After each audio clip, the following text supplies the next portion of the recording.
Hello guys, welcome back to reel explainer. तो आज मैं सन 2014 में आई एक horror thriller movie good night mommy को एक्सप्लेन करूंगा। तो चलते हैं मूवी की तरफ। मूवी की स्टार्टिंग में हमें 3 लोगों की एक फैमिली दिखाई जाती है, जिसमें मॉम और उनके 2 ट्विंस बेटे ल्यूकस एंड इलाइस होते हैं। वो हाल ही में नए घर में शिफ्ट हुए होते हैं, जो कि जंगल के बीचों बीच होता है। पास ही में वहाँ एक लेक भी होती है।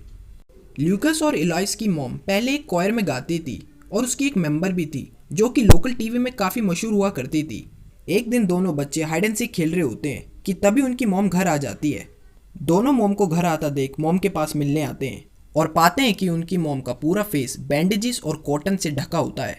वो अपनी फेस की कॉस्मेटिक सर्जरी करा के आई होती है। दोनों मॉम को देखकर सरप्राइज होते हैं, मगर मॉम के सारे ऑर्डर्स मानते हैं। मॉम सर्जरी के बाद काफ़ी अजीब बिहेव करती है। वो सिर्फ इलाइस का ध्यान रखती, इलाइस से ही बातें करती, खेल और खाना भी इलाइस को ही खिलाती और ल्यूकस को बिल्कुल नहीं पूछती।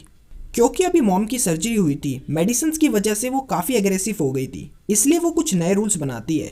जैसे घर के अंदर कोई भी बातें नहीं करेगा, घर बिल्कुल शांत होना चाहिए, कोई भी घर में जानवर या किसी इंसान को नहीं लाएगा और ना ही कोई ऑब्जेक्ट या वस्तु। घर पर्दों से बिल्कुल ढका रहेगा और दोनों सिर्फ घर के बाहर खेलेंगे, वो भी शांति से। मॉम के अजीब रूल से दोनों को ये यकीन होता है कि ये उनकी मॉम नहीं है, क्योंकि इससे पहले मॉम ने ऐसा कभी नहीं करा था। दोनों मॉम को चेक करने की कोशिश करते हैं, मगर मॉम इलोइस को काफ़ी मारती है और ल्यूकस सिर्फ देखता रहता है। और दोनों को यकीन होता है कि मॉम उन्हें कभी ऐसे डांट और मार नहीं सकती, इसलिए ये उनकी मॉम हो ही नहीं सकती। अगले दिन दोनों बाहर से कीड़े मकोड़े लाते हैं और घर में फैला देते हैं। ये देख मॉमी उनको डांटती है, जिस पे दोनों बोलते हैं कि हमें हमारी मदर वापस चाहिए। मॉम को लगता है कि दोनों पागल हो गए हैं। वो इलाइस को कमरे में ले जाकर मारती है और 10 बार उससे मॉम कहलवाती है। मॉम इलाइस से बुलवाती है कि वो ही उसकी असली मदर है। वो इलाइस को ल्यूकस से बातें करने को भी मना कर देती है। इलाइस ये सुनकर काफ़ी दुखी हो जाता है कि मॉम उन दोनों को अलग कर रही है। कुछ दिन बीत जाते हैं, अभी भी इलाइस और ल्यूकस गुस्से में होते हैं और अपनी मॉम के बारे में सोचते हैं। अगले दिन मॉम दोनों से मिलने आती है। अब वो और गुस्से में नहीं होती, बिल्कुल खुश होती है। आज उनके चेहरे में कोई बैंडेजेस नहीं होती। नए चेहरे को देखकर इलाइस और ल्यूकस अपनी मॉम की फ़ोटो देखते हैं। वो अभी जान ही रहे होते हैं कि मॉम इलाइस को बूमरैंग देती है और माफ़ी मांगती है कि वो आज के बाद उसे नहीं मारेगी।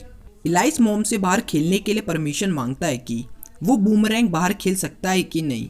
परमिशन मिलते ही दोनों घर से बाहर जाते हैं, मगर वो वहाँ से भाग जाते हैं और जंगल पार करके टाउन के एक चर्च में पहुंच जाते हैं। वो वहां पादरी को सब बताते हैं कि कैसे मॉम की जगह कोई दूसरी उन्हें टॉर्चर कर रही है।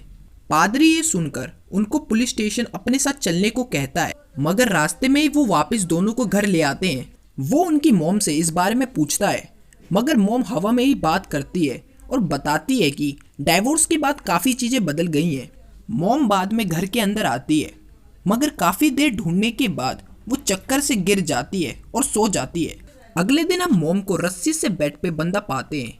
इलाइस और लूकस ने रात में मॉम को कैद कर लिया होता है। अब मॉम का एस्केप करना नामुमकिन होता है। तुरंत बाद दोनों अपने तरीके से चेक करते हैं कि ये कौन है। मॉम काफ़ी बोलती है कि वो दोनों की रियल मदर है। दोनों मॉम की पुरानी फ़ोटो के साथ मॉम को चेक करते हैं, लेकिन कुछ हासिल ना होने के बाद इलाइस को यकीन हो जाता है कि मॉम सही कह रही थी, जबकि ल्यूकस अभी भी संतुष्ट नहीं होता, जिसके बाद दोनों में लड़ाई शुरू हो जाती है। अगले सीन में हम मॉम और इलाइस को देखते हैं। मॉम इलाइस को कन्विंस कर लेती है कि वो ही उसकी असली मॉम है। वो इलाइस को मना भी लेती है। जैसे ही इलाइस पैरों की रस्सी ढीली करने की कोशिश करता है, ल्यूकस आ जाता है और उसको ये सब करने से रोकता है। वो मॉम के चेहरे का तिल मिटा के दिखाता है, जिसपे मॉम बोलती है कि उन्होंने ये सर्जरी से हटाया है। इलाइस इस पे यकीन नहीं करता और एक जोर का थप्पड़ मॉम को मारता है।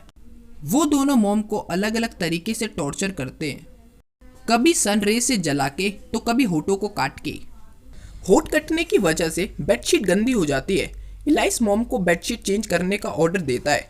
मौके का फ़ायदा उठा के वो वहाँ से बच के भागती है, मगर किस्मत ख़राब होने की वजह से वो उनके बनाए ट्रैप में फंस जाती है और गिरकर फिर बेहोश हो जाती है। कुछ देर बाद वो जागती है और अपने को फिर से बंधा पाती है। वहाँ इलाइस कैंडल लेके पहुँचता है और मम्मी को कहता है कि अगर आप मेरी मॉम होती तो मैं ऐसा कभी नहीं करता। आगे इलाइस पूरे घर को जलाने की धमकी देता है जिसपे मॉम भी मारी जाएंगी। मॉम जिसमें बोलती है कि सर्जरी की वजह से वो थोड़ी चिड़चिड़ी हो गई थी और कुछ नहीं। फिर इलाइस मॉम से पूछता है, तो आप ल्यूकस से बात क्यों नहीं करती? आप पहले तो ऐसी नहीं थी। यहाँ हमें पूरी स्टोरी समझ आती है कि मॉम के डाइवोर्स के बाद उन सभी का एक एक्सीडेंट हुआ था जिसमें ल्यूकस मारा गया था। वो इलाइस की छोटी सी गलती से मारा गया था जिसमें इलाइस मेंटली अनस्टेबल हो गया और उसे लगने लगा कि ल्यूकस जिंदा है और उसके साथ हमेशा रहता और खेलता है। ये बात सुनकर इलाइस मॉम पे चिल्लाता है और मॉम से बोलता है, आप झूठ बोल रही है, ऐसा कुछ नहीं है, ल्यूकस ही मेरे साथ खड़ा है, देखो ये रहा। जिसमें मॉम इलाइस से हार कर बोलती है कि हाँ ठीक है, ल्यूकस जिंदा है और मैं उसके साथ भी खेलूंगी। इलाइस मॉम का टेस्ट लेने के लिए चेक करता है कि वो ल्यूकस को इग्नोर तो नहीं करेंगी, इसलिए वो मॉम से ल्यूकस अभी कहाँ खड़ा है ये पूछता है। असल में तो ल्यूकस होता ही नहीं है, तो मॉम डरते डरते अंदाज़ा लगाती है और गलत जगह बता देती है, जिस पे इलाइस को बहुत गुस्सा आ जाता है और वो घर को मॉम के साथ आग लगा देता है और खुद घर के बाहर आ जाता है कि तभी उसे जंगल से ल्यूकस और उसकी मॉम आते दिखते हैं। ये सिर्फ उसकी हेलुसिनेशन होती है और आखिरी में हम एक फायर ब्रिगेड आते दिखते हैं। सब जल के राख हो गया था जिसमें इलाइस पर किसी को शक नहीं होता। इसी के साथ ये मूवी खत्म होती है। Thanks for watching.